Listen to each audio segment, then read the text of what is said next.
مهم خبر فضلي د ولسمشر او یونس قانوني ترمنځ له لفظي شخړې پرده پورته کړه. سلام ستړي مه شئ، وخت مو په خیر. پام وکړئ درنو مهم خبر ته.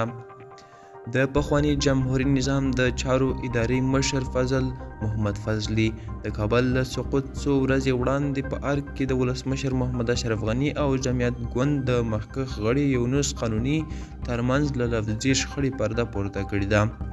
ښاغلي فضلي له بي بي سي سره په مرکه کې زیاته کړې چې د کابل له سقوط یوه ورځ مخکې زیات شمېر سیاسیونو په ارګ کې له ولسمشر غني سره ناست درلوده.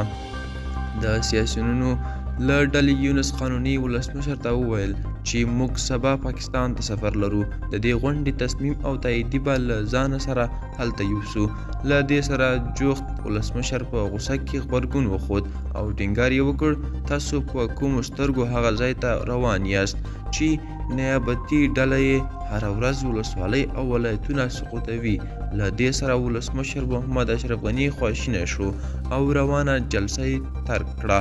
وروسته بیا سیاسیونو یو بل ته وویل اوس خو صلاحیت زموږ په لاس کې دی، راځئ چې حل یې کړو.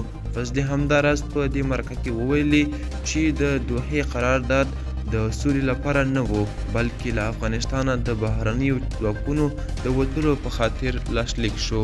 دا و چمتو کړی خبر تر ویښې چارې ښه وخت.